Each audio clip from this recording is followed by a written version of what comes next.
Well, hey, I'm Jonathan. And I'm Caleb. And this is a first. What are we doing here? Yeah, what is all so this? we are introducing a video that you're about to watch where we get to sit down and talk to Neil Anderson. Yeah, and podcast and just kind of YouTube and social media. So wherever you're watching us, thanks for joining us. Absolutely. And you might have just heard the name Neil Anderson and have no idea. Yeah, so I didn't really know a few years ago who Neil Anderson is. Still haven't really read any of his books, but Jonathan, you, I think, probably take the cake. I'm on the dorky side. So I've had the joy over years of writing a 400-page dissertation on Neil, reading most of his books and talking to him over the years. So it's fun to kind of take that mixture on the spectrum of understanding who Neil is and to have conversations with him and to get to bring you guys into those conversations. Yeah, and that's what we're excited about, is it's kind of the both ends of the spectrum. So maybe you've been exposed to a lot of Neil's writings, maybe he's helped you a lot, but maybe you're like me and don't. And so when we sit down and talk to him, that's the two perspectives we're getting into. So tell us about this first video. Yeah, this first video is just kind of like, why, Neil? Like, why are there so many questions about the supernatural, about the paranormal, about the demonic? Mm-hmm. Yeah, and I've been really surprised in my almost, I'm getting old, almost 10 years of pastoral ministry. I've been really surprised by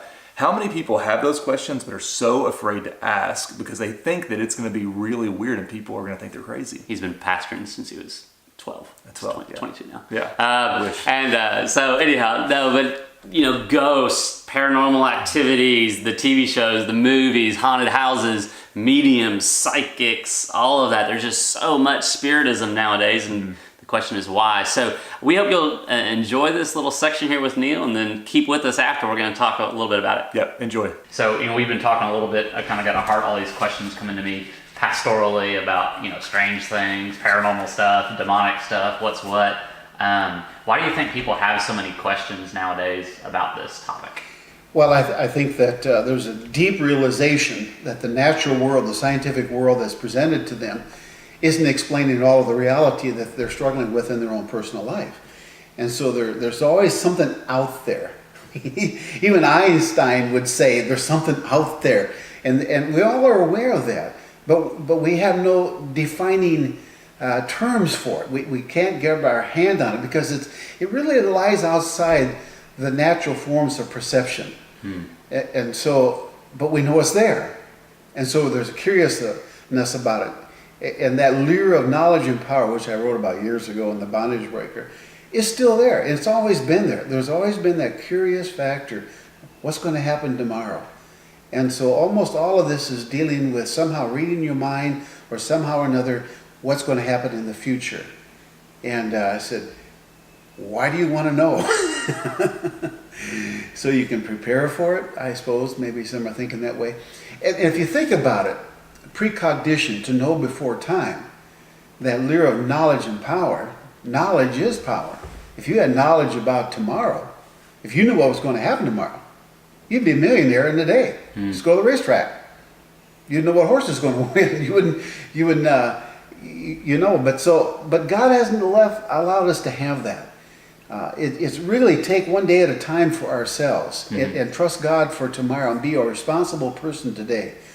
And to a certain extent, there's things in the future I'm not so sure you want to know.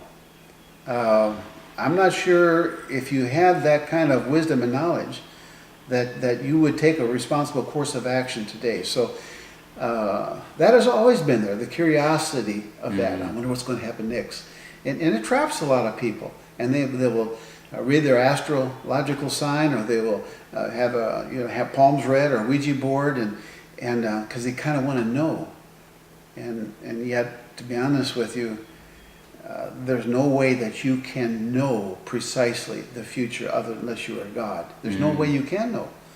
And if you tap into something that has some clue about it, that can arrange events.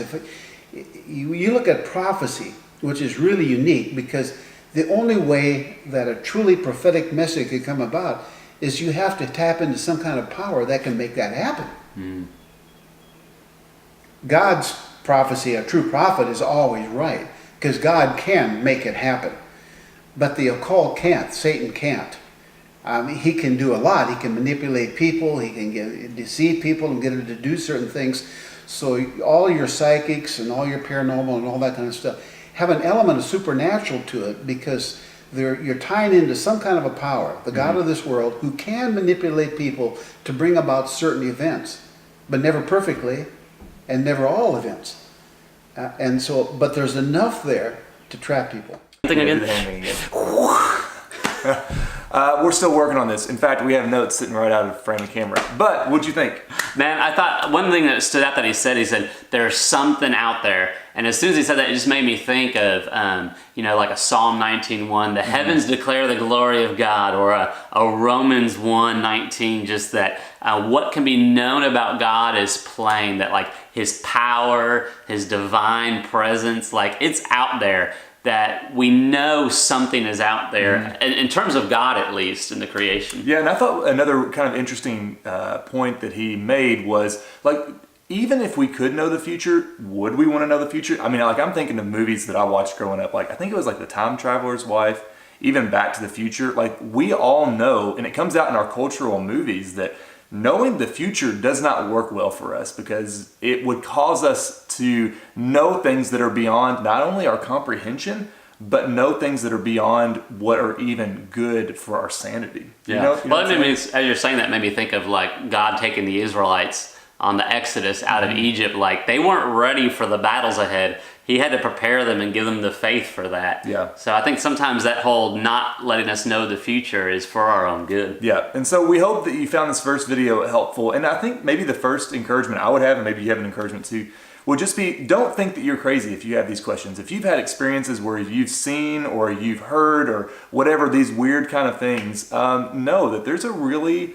real spiritual world out there, a spiritual realm, so to say, just as real as the physical. And God has made it that way, but he's also set up for us that the way for blessing, the way for being with him in that is actually to follow his word. Yeah, so like if you have a lot of fear of like the demonic or the paranormal or what's out there, I love what Neil said. He said, just trust God.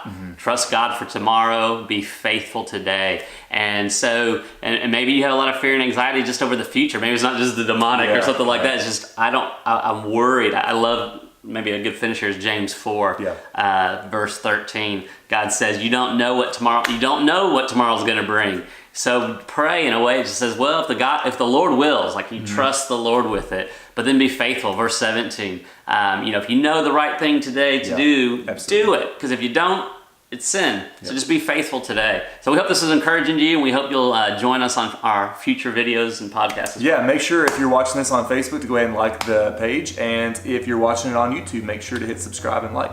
I'm going to do the little hand thing. Do the hand thing.